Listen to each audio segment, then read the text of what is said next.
तुमने perfect edit बनाया, transition smooth और इफेक्ट्स अमेजिंग, लेकिन जब फाइनल प्रीव्यू देखा तो सिर्फ लैग और लैग के चक्कर में ना सिर्फ टाइम बर्बाद होता है बल्कि मोटिवेशन भी खत्म हो जाता है। और सबसे बेकार चीज, तुम्हारा वीडियो वैसा लगता ही नहीं जैसा तुमने एक्सपेक्ट किया था। क्या तुम भी अलाइट मोशन में लैग, शटर या फ्रेम ड्रॉप्स को लेकर परेशान हो तो तुम अकेले नहीं हो। हर दूसरा क्रिएटर इस प्रॉब्लम से गुजर रहा है जिसके पास एक मिड रेंज या लो एंड डिवाइस है। लेकिन आज के वीडियो में मैं तुमको सिर्फ सोल्यूशन नहीं देने वाला बल्कि स्टेप बाय स्टेप दिखाने वाला हूँ कि अलाइट मोशन में एडिट करते टाइम मैं उन लैग्स को कैसे फिक्स करता हूँ। और हाँ, अगर तुम इस वीडियो को एंड तक देखते हो तो तुमको मिलेगा एक बोनस टिप जो सिर्फ प्रो एडिटर्स ही जानते हैं, जिससे तुम्हारा एडिटिंग एक्सपीरियंस और भी स्मूथ हो जाएगा। तो चलो फिर शुरू करते हैं। ओके, सो मैंने अलाइट मोशन ओपन कर लिया है। अब सबसे पहले तुमको कुछ बेसिक सेटिंग्स है उनको करना है। तो इस 3 लाइन पे क्लिक करके सेटिंग पे आ जाना है। सबसे पहले लो क्वालिटी प्रीव्यू को ऑन कर देना है। इससे क्या होगा, एडिटिंग करते टाइम जब तुम उसका प्रीव्यू देखोगे तो प्रीव्यू की क्वालिटी वीडियो के नॉर्मल क्वालिटी के कंपेरिजन में लो होगा, जिससे तुम्हारा एडिटिंग टाइम लाइन थोड़ा कम लैग होगा। उसके बाद अबाउट पे क्लिक कर देना है। फिर 3 डॉट पे क्लिक करोगे तो यहाँ पे तुमको काफी सारे ऑप्शंस देखने को मिल जाएगा।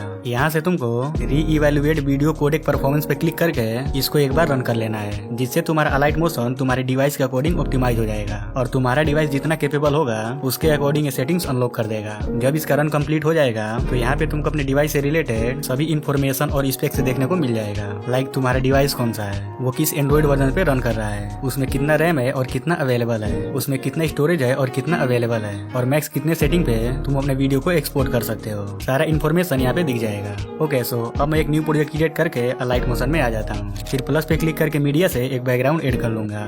उसके बाद यहाँ पे भी एक सेटिंग है, उसको भी ऑन कर लेना है। सबसे पहले इस वाले आइकन पे क्लिक करके अपने कैनवास को थोड़ा जूम कर लेता हूँ। एंड अभी अगर हम देखें तो हमारा इमेज काफी हाई क्वालिटी में दिख रहा है, लेकिन अगर मैं इस वाले आइकन पे क्लिक करके इसको ऑन कर दूं तो अब इसका क्वालिटी थोड़ा डिक्रीज हो जाएगा। यहाँ पे तुम बिफोर एंड आफ्टर देख सकते हो। सो इसको भी ऑन करने के बाद जब तुम एडिटिंग करोगे तो लैग काफी हद तक कम हो जाएगा, क्योंकि जब प्रीव्यू लो क्वालिटी में होगा तो ऑब्वियसली लैग भी कम ही होगा। उसके बाद एक और चीज है जिसकी वजह से एडिटिंग करते टाइम टाइमलाइन काफी लैग होता है। देखो, अलाइट मोशन में बहुत सारे ऐसे इफेक्ट्स हैं जिनको तुम अपने वीडियो पे अप्लाई करोगे तो टाइमलाइन बहुत ज्यादा लैग करने लगेगा। एग्जांपल के लिए मैं इफेक्ट सेक्शन पे आऊंगा और यहाँ से इनर ब्लर सर्च करके इसको स्टैंडर्ड सेटिंग पे ऐड कर लूंगा। ओके, सो अभी इसका सेटिंग नॉर्मल है। सो अगर मैं इसका प्रीव्यू देखूं तो पता नहीं तुमको फील हो रहा है या नहीं, बट अभी इसका टाइमलाइन लैग नहीं कर रहा है। जब तुम खुद से ट्राई करोगे तो पता चल जाएगा। लेकिन अगर मैं इसकी स्ट्रेंथ को थोड़ा इंक्रीज कर दूं और फिर इसका प्रीव्यू देखूं तो अब ये पहले के मुकाबले थोड़ा ज्यादा लैग कर रहा है। बट अगर मैं इसको यहाँ से ऑफ कर दूं तो अगेन हमारा टाइमलाइन नॉर्मल हो जाएगा। सो अब इस प्रॉब्लम को पूरी तरह से फिक्स करने के लिए तुमको क्या करना है, मान लेते हैं तुम्हें 30 सेकंड के वीडियो को एडिट कर रहे हो। सो नॉर्मली ज्यादातर लोग क्या करते हैं, जब उनका एक सेगमेंट एडिट हो जाता है तभी उसमें सभी इफेक्ट्स वगैरह अप्लाई कर देते हैं, और इसकी वजह से जब वो अगले सेगमेंट को एडिट करने जाते हैं तो टाइमलाइन बहुत ज्यादा लैग करने लग जाता है। एंड इसका रीजन बहुत सिंपल है। अलाइट मोशन में जितने भी इफेक्ट्स हैं वो किसी भी और मोबाइल एडिटिंग ऐप के कंपैरिजन में थोड़ा हैवी होते हैं, और बहुत सारे ऐसे भी इफेक्ट्स हैं वो पीसी के आफ्टर इफेक्ट जैसे सॉफ्टवेयर से इंस्पायर्ड होते हैं, जैसे डीप ग्लो,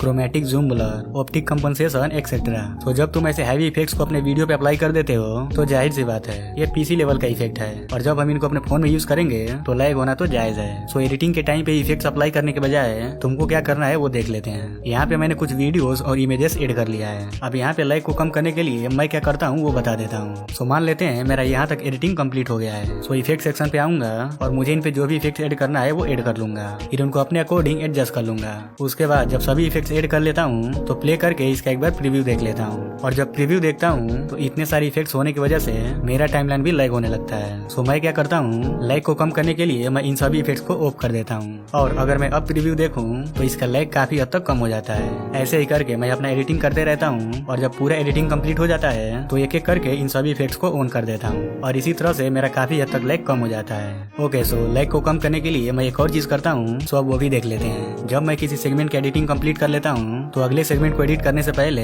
प्रीवियस वाले के सभी लेयर को ऑफ कर देता हूँ, जिससे मुझे अगले सेगमेंट को एडिट करते टाइम ज्यादा लैग नहीं फेस करना पड़ता है। ओके, सो स्टार्टिंग में मैंने बताया था कि वीडियो के लास्ट में मैं तुमको एक बोनस टिप बताऊंगा। अलाइट मोशन के जितने भी प्रो एडिटर्स हैं वो एडिटिंग के टाइम यूज करते हैं। मान लेते हैं तुमको एक 10 सेकंड का वीडियो एडिट करना है। सो अगर तुम उसको एक बार में एडिट करोगे तो 5-10 सेकंड एडिट कर लेने के बाद तुम्हारा टाइमलाइन बहुत ज्यादा लैग करने लगेगा। सो इस सिचुएशन में तुमको क्या करना है, उस 30 सेकंड के वीडियो को 3 पार्ट में एडिट करना है, जैसे एक पार्ट में 10 सेकंड और दूसरे पार्ट में 10 सेकंड। ऐसे कर करके तुम अपने वीडियो को बहुत इजीली एडिट कर पाओगे और तुम्हें ज्यादा लैग भी फेस करना नहीं पड़ेगा।